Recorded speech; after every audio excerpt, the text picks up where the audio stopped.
اعوذ باللہ من الشیطان الرجیم بسم اللہ الرحمن الرحیم۔ السلام علیکم۔ اسلام ٹی وی کی وساطت سے میں آج آپ سے مخاطب ہوں۔ آج کل ترکی ڈرامہ ارطغرل غازی کی گونج ہر طرف سنائی دیتی ہے۔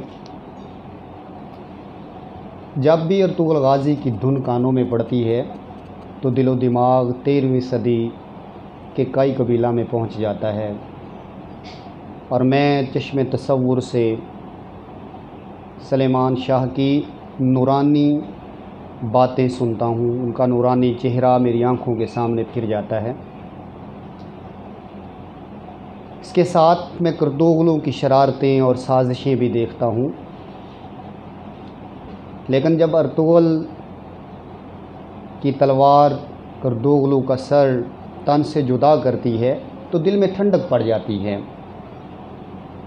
ایک طرف مجھے دلی ضمیر چاچا تلواریں بناتے اور ننھے منھے بچوں کو ایمان افروز واقعات سناتے نظر آتے ہیں۔ میں بھی ان کی پرنور محفل میں بیٹھ جاتا ہوں اور ان کی باتوں کو دل لگا کر سنتا ہوں۔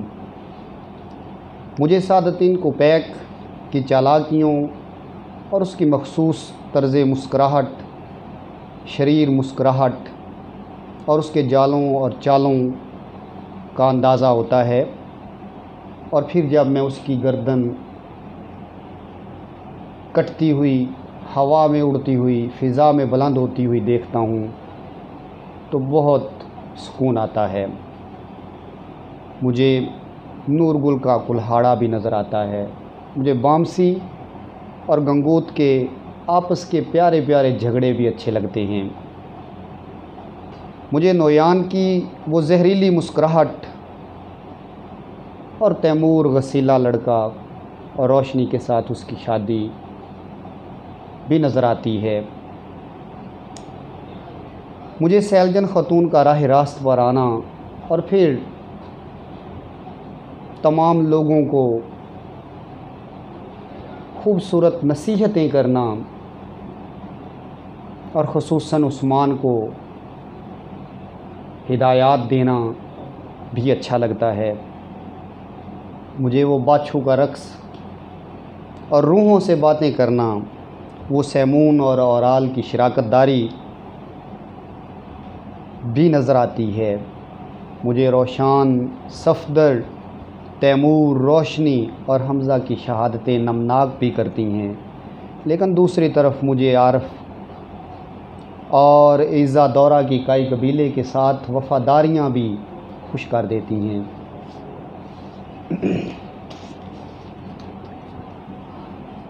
الغرض میں کئی قبیلے کی راحتوں سے لطف اندوز ہوتا ہوں۔ میرے سامنے سلطنت عثمانیہ کے 650 سال پڑے ہوتے ہیں، اور میں ان کو دیکھتا ہوں کہ کس طرح سلطنت عثمانیہ نے 650 سال تک ملت اسلامیہ کی قیادت کی۔ امیر غازی ارطغرل بن سلیمان شاہ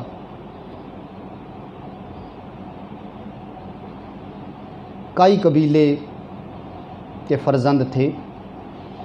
ارطغرل ترکی زبان میں 2 لفظوں کا مرکب ہے۔ ار کا مطلب ہے آدمی اور طغرل کا مطلب ہے عقاب، یعنی ایک ایسا بہادر انسان جو جنگجو ہو۔ دوسرے لفظوں میں جسے علامہ اقبال نے شاہین اور عقاب کہا ہے، تو ارطغرل کا مطلب وہ بندہ مومن جو جنگوں میں، جو جہاد میں آگے آگے ہو، اپنی قوم کی قیادت کرے، ایسے آدمی کو ارطغرل کہا جاتا ہے۔ ان کی پیدائش 1191 عیسوی میں ہوئی اور ان کی وفات 1280 یا 1281 عیسوی میں ہوئی۔ ان کا مدفن اناطولیہ کے شہر سوغوت میں ہے، جو انہوں نے فتح کیا تھا۔ سلطنت عثمانیہ نے بہت سے حالات کا سامنا کیا، عروج و زوال دیکھا۔ 1218 میں سقوط ڈھاکہ ہوا اور عباسی خلافت متزلزل ہو گئی، اور عباسی خلیفہ مصر میں منتقل ہو گیا، اور ان کی خلافت یا بادشاہت وہ صرف قلعے تک محدود ہو گئی تھی۔ 1517 میں عثمانی امیر سلیم اول نے مملوک سلطان کو ہٹا کر مصر کو سلطنت عثمانیہ میں شامل کر دیا، اور یوں خلافت عباسیہ کا مکمل طور پر خاتمہ ہو گیا، اور سلطنت عثمانیہ مکمل طور پر مسلمانوں کے لیے امید کی کرن بن گئی۔ سلطنت عثمانیہ کئی صدیوں تک دنیا کے ایک وسیع و عریض، اور جیسا کہ کہا جاتا ہے کہ 3 براعظموں پر حکومت کرتی رہی۔ اپنی کمیوں، کوتاہیوں اور خامیوں کے باوجود ملت اسلامیہ کی امامت کا فریضہ سر انجام دیتی رہی۔ اگر ایسا نہ ہوتا تو ہمارے ہندوستان کے مسلمان تحریک خلافت نہ چلاتے۔ اکتوبر 1923 میں اس کے خاتمے کا دکھ ملت اسلامیہ کے لیے بہت ہی گراں وقت تھا۔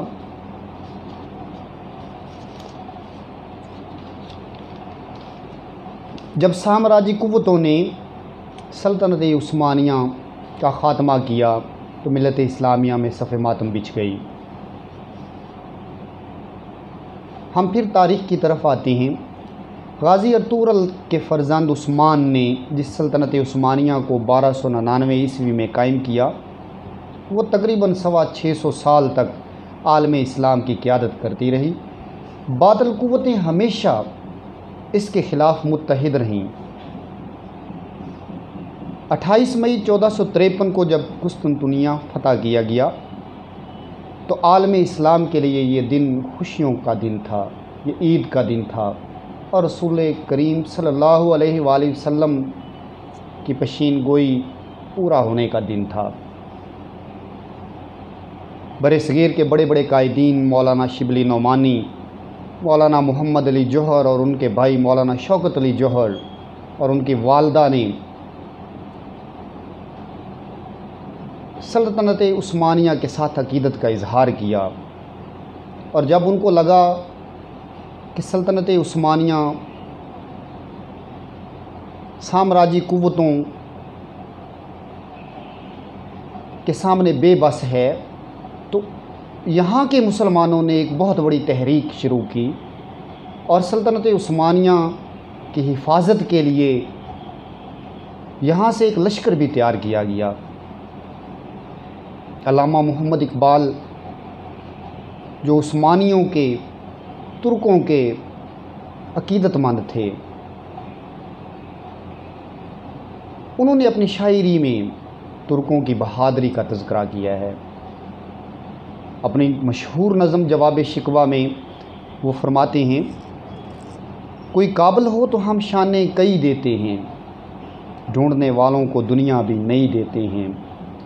یہاں شان کئی سے مراد ترک بادشاہ ہیں اور کئی قبیلہ ہے، جس کو کئی علامہ اقبال نے کئی کے طور پر استعمال کیا ہے۔ 1912 میں جب طرابلس اٹلی کی جنگ میں ایک معصوم کم سن بچی فاطمہ بنت عبداللہ شہید ہو گئی، تو علامہ محمد اقبال نے ان کی شہادت پر ان کو خراج عقیدت پیش کرتے ہوئے فرمایا تھا، فاطمہ تو آبروئے ملت مرحوم ہے، فاطمہ تو آبروئے ملت مرحوم ہے، ذرہ ذرہ تیری خاک کا معصوم ہے، یہ سعادت حور صحرائی تیری قسمت میں تھی، یہ سعادت حور صحرائی تیری قسمت میں تھی، غازیان دین کی سکائی تیری قسمت میں تھی۔ یہ کلی تھی، یہ کلی بھی اس گلستان خزاں منظر میں تھی، یہ کلی بھی اس گلستان خزاں منظر میں تھی، ایسی چنگاری بھی یا رب اپنی خاکستر میں تھی۔ اپنے صحرا میں بہت آہو ابھی پوشیدہ ہیں، اپنے صحرا میں بہت آہو ابھی پوشیدہ ہیں، بجلیاں برسے ہوئے بادل میں بھی پوشیدہ ہیں۔ علامہ اقبال رحمۃ اللہ علیہ نے اپنی نظم خضر راہ میں شریف حسین کا تذکرہ کیا ہے۔ یہ شریف حسین غدار ملت ثابت ہوا، جس نے سلطنت عثمانیہ کے خاتمے کے لیے عالمی سامراجی قوتوں کا ساتھ دیا اور ان سے مل کر 70 سے زیادہ ترک عثمانی رہنماؤں کو قید کروا دیا، جنہیں مالٹا میں قید کیا گیا۔ اس کی غداری کے بارے میں علامہ اقبال لکھتے ہیں، بیچتا ہے ہاشمی دین نے ناموس مصطفیٰ، بیچتا ہے ہاشمی دین نے ناموس مصطفیٰ، خاک و خون میں مل رہا ہے ترکمانی سخت کوش۔ اسی نظم کا ایک بڑا ہی مشہور شعر ہے، آگ ہے اولاد ابراہیم ہے نمرود ہے، آگ ہے اولاد ابراہیم ہے نمرود ہے، کیا کسی کو پھر کسی کا امتحان مقصود ہے۔ اور آپ کہتے ہیں، اگر عثمانیوں پہ کوہ غم ٹوٹا تو کیا غم ہے، اگر عثمانیوں پہ کوہ غم ٹوٹا تو کیا غم ہے، کہ خون 100,000 انجم سے ہوتی ہے سحر پیدا، ہزاروں سال نرگس اپنی بے نوری پہ روتی ہے، بڑی مشکل سے ہوتا ہے چمن میں دیدہ ور پیدا۔ اقبال مایوس نہیں ہوئے، اور آپ تو مایوسی کے شاعر ہی نہیں، آپ نے تو ہمیشہ اپنی ملت میں، اپنے نوجوانوں میں امید دیکھی۔ اسی لیے اقبال نے اگلے ہی بند میں فرمایا تھا، خدائے لم یزل کا دست قدرت تو زباں تو ہے، خدائے لم یزل کا دست قدرت تو زباں تو ہے، یقین پیدا کر اے غافل کہ مغلوب گماں تو ہے، پرے ہے چرخے نیلی فام سے منزل مسلماں کی، ستارے جس کی گرد راہوں وہ کارواں تو ہے، مکاں فانی مکیں آنی ازل تیرا ابد تیرا، مکاں فانی مکیں آنی ازل تیرا ابد تیرا، خدا کا آخری پیغام ہے تو جاویداں تو ہے۔ اور اقبال نے اگلے ہی شعر میں پھر فرمایا، بلکہ ترکوں کو مشورہ دیا تھا، سبق پھر پڑھ صداقت کا، عدالت کا، شجاعت کا، سبق پھر پڑھ صداقت کا، عدالت کا، شجاعت کا، لیا جائے گا کام تجھ سے دنیا کی امامت کا، یہی مقصود فطرت ہے یہی رمز مسلمانی، یہی مقصود فطرت ہے یہی رمز مسلمانی، اخوت کی جہانگیری محبت کی فراوانی۔ اور آج رجب طیب اردگان جو ملت اسلامیہ کے لیے امید کا چراغ بن کر اٹھے ہیں، جو مولانا مودودی رحمۃ اللہ علیہ، سید حسن البنا شہید، سید قطب شہید اور حضرت علامہ محمد اقبال کے روحانی شاگرد اور فرزند ہیں، حقیقت میں آج ملت اسلامیہ کی امامت کا بیڑا اٹھانے کے لیے تیار نظر آ رہے ہیں۔ آج ملت اسلامیہ کو ترکوں کا پھر سے اٹھان نظر آ رہا ہے، ان کی نشت ثانیہ نظر آ رہی ہے، اور ترکوں کی نشت ثانیہ ملت اسلامیہ کے لیے بہت ہی کارگر اور فائدہ مند ثابت ہوگی انشاءاللہ۔ اللہ تعالیٰ سے دعا ہے کہ اللہ تعالیٰ ہمیں حق کے قافلے کا راہی بنائے، حق کے قافلے کا مسافر بنائے۔ وآخر دعوانا ان الحمدللہ رب العالمین۔ اگر ویڈیو اچھی لگی ہو تو اس کو شیئر کریں، چینل کو سبسکرائب کریں، اور اچھی ویڈیوز کے لیے، تاریخی اور معلوماتی ویڈیوز کے لیے اس چینل کا دورہ کرتے رہیں۔ شکریہ، اللہ حافظ۔